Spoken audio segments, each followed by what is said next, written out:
Hey guys, I'm the Khanvolution. My name's Khan, and this morning I'm going to be checking out something that Netflix just recently dropped, which is Netflix presents The Witcher's Bestiary. Bestiary, bro! Some monster lore! Let's go and get this shit! Now, if you guys have been with me for a while, you know I've been I started reacting to the Netflix The Witcher series with Henry Cavill. Oh, so freaking good. If you guys haven't checked out my reaction with me and my cousin's reactions to the whole Witcher Season 1 Netflix series, I'll leave the link in the description below, as well as up here so you guys can go ahead and check those out before joining back with me for the Witcher's Bestiary reaction. I'm actually super excited to check this out because I actually started playing The Witcher 3 Wild Hunt. I took a little break from it because of a recent Square Enix game that launched late last month, so that kind of diverted my attention away a little bit. I'm still playing it and I intend to dive back into the world of The Witcher because it's so freaking cool and fantastical, you know what I'm saying? So far, I think I only played like a few hours of the game and like traveled the early little sections of the game so far, but I'm amazed at the content and the level of like phantasm that's in it, you know what I'm saying? So I can't wait to dive in. And this is The Witcher's Bestiary, and I actually have this like Witcher 3 video game compendium, but I must confess I haven't read much of it. I only read like the history stuff, you know, basically involving how Nilfgaard's kind of an asshole to every other nation that exists, you know. But I gotta go back and dive into that bestiary as well because it has a lot of like different stuff on the monsters that exist in the game. But I'm excited to see how the live action series interprets these monster information and lore and stuff. So I'm super excited to jump in. Thought I'd share my reaction with you guys. As always, if you guys are enjoying watching these videos with me, don't forget to like, comment, subscribe, and share. Come over to Discord. You guys can chat with me directly over there, as well as join the wonderful community growing over there as well. Check out some of my Twitch gameplay. I'm currently Twitch streaming Final Fantasy VII Remake right now, but I'm gonna dive back into The Witcher 3 Wild Hunt very soon. Netflix, The Witcher's Bestiary in 3, 2, 1. Sure, there are mutants and mages galore, but the slow-beating heart of The Witcher is in its monsters. Ooh, yeah. While some may be unfamiliar to you, they've actually been with us, stalking through human stories for centuries, even millennia. Here are the very real mythologies behind every single monster in the first half of The Witcher's first season in order of appearance. Okay. And if you want them all, let us know by liking, sharing, and telling us in the comments. Hells yeah. We want more lore, bro. Bestiary, bro. Okay, so you know The Witcher is serious about monsters when it has a Kikimora in the first scene of the first episode. Oh, okay. The picture looks... If that name's not ringing a bell, it's probably because it's a beast from Slavic folklore, which has been underrepresented in popular fiction. To start, Kikimoras are always female. They rise from stillborn children or women who died in labor, and often bear the deceased's face. Oh. In some Russian versions of the tale, Kikimora is indeed a creature of the swamp who leaves wet footprints wherever she goes. But in most, she's a purely household spirit. Occasionally a nightmarish household spirit, slipping through keyholes to squat on the chest of sleepers, suffocating them. Oh, that's cool. In her more benign incarnations, though, she's described as more of a nuisance with a cleanliness fetish. So you can think of Kikimora as kind of a monstrous cousin to Marie Kondo? I love this. Sylvans, or Sylvans? Animal hybrids. Homo hybrids. Human-animal hybrids are a tale as old as time. Dune! Almost every mythological tradition on Earth has some variation of them. The first we see in The Witcher are Sylvans, which resemble fauns, the unpredictable woodland man-goats from Greco-Roman mythology. Although maybe they hit more like the bloodthirsty half-man, half-bovine Minotaur. Right. In many versions of that latter myth, the Minotaur was conceived when the insulted god Poseidon took revenge on the insulting King Minos by cursing his wife, making her fall for a real specimen of a bull. There's a lot of art on the internet about this.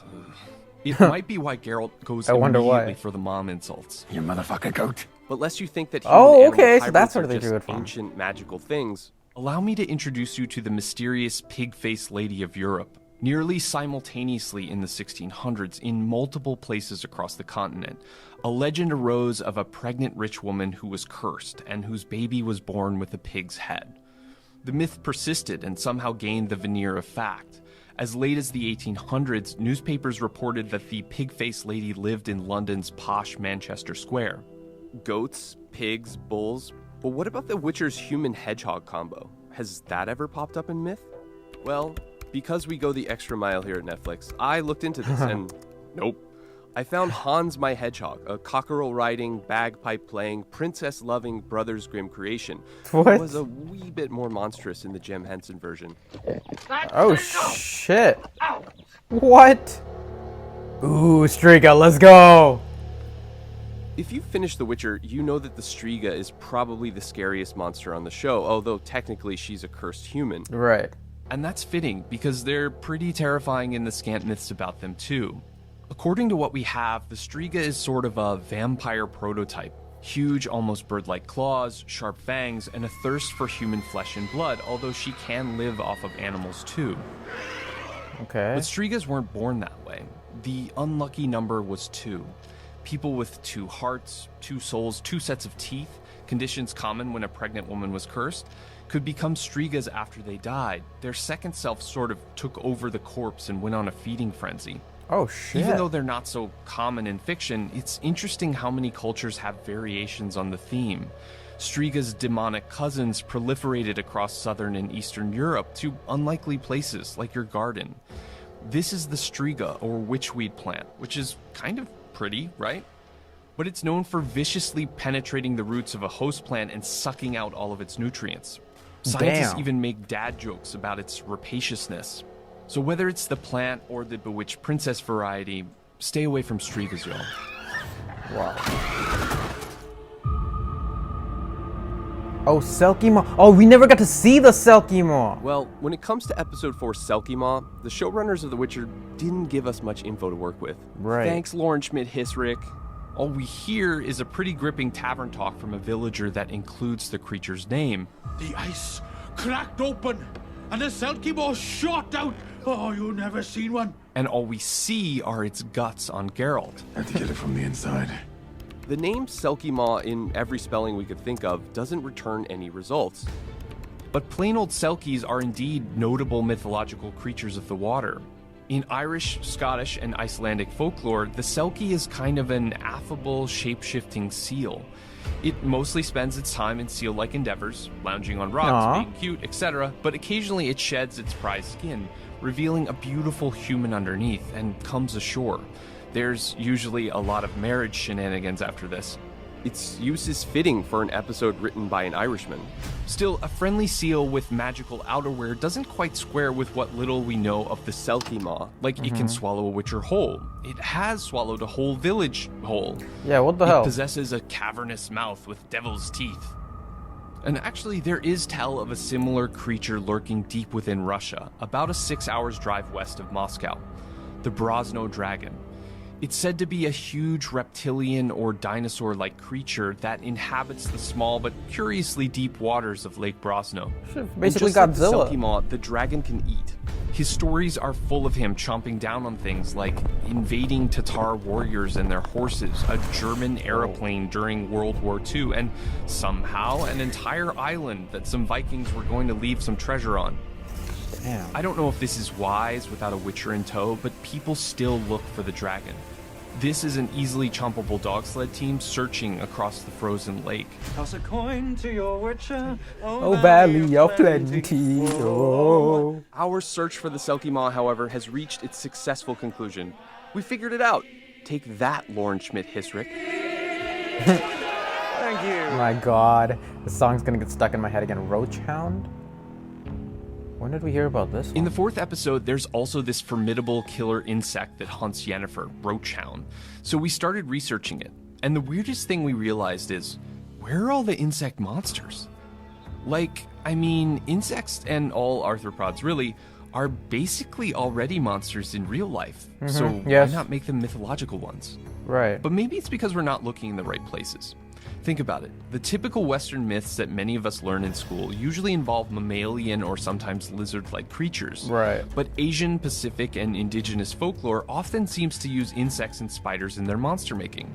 In the tales of Thailand and several New York State Native American tribes, there are monster mosquitoes as big as chickens who are capable of launching coordinated attacks on forts. The Wayana of South America have Kuluwajak, forgive the pronunciation, a two-headed caterpillar who cuts off and devours human heads. Holy shit! And then Oh, there's Attack of the Japan. Clones! The Japanese have a giant samurai-hating spider that can turn invisible, and omukade, a mountain-sized centipede with venom. I've seen for that breath. in yokai By the animes. way, this is a real Mukade centipede, and I still find it frightening.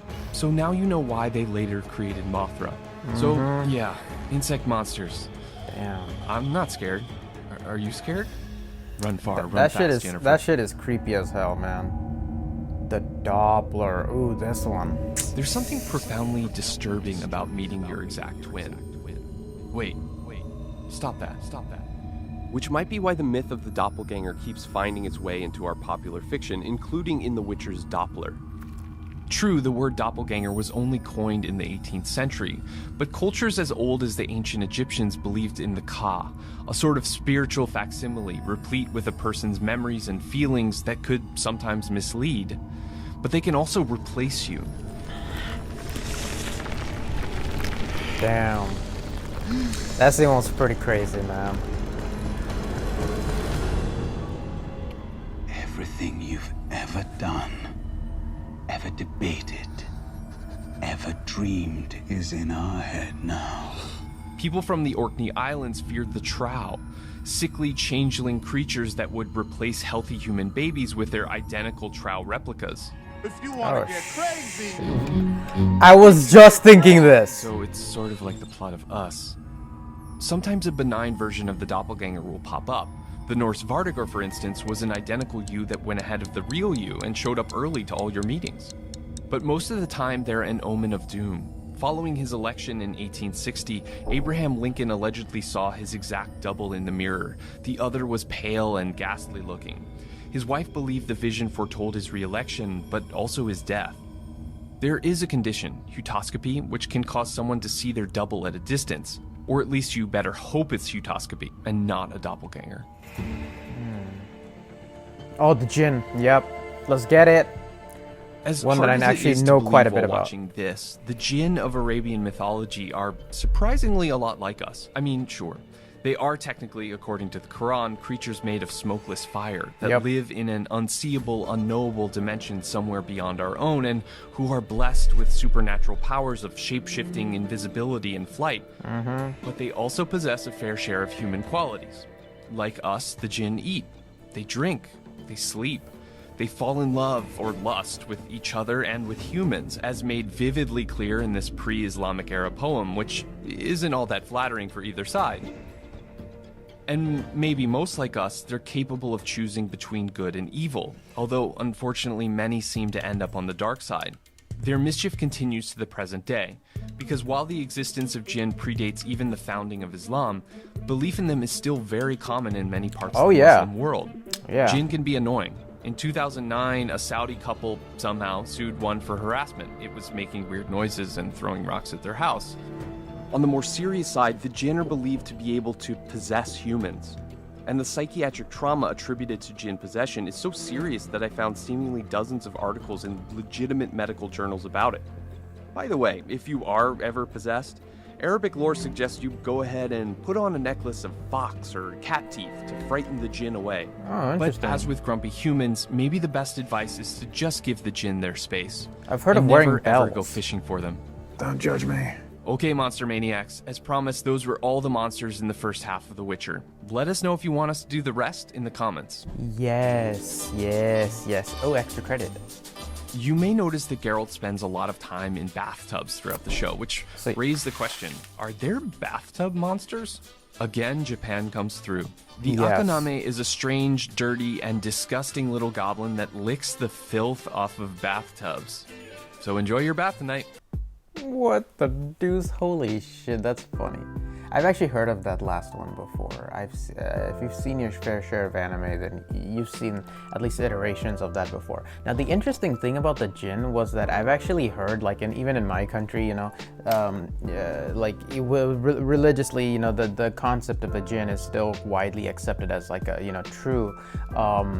But I've heard in a lot of different areas that, you know, they said that you wear, like, you know, fox teeth and stuff like that.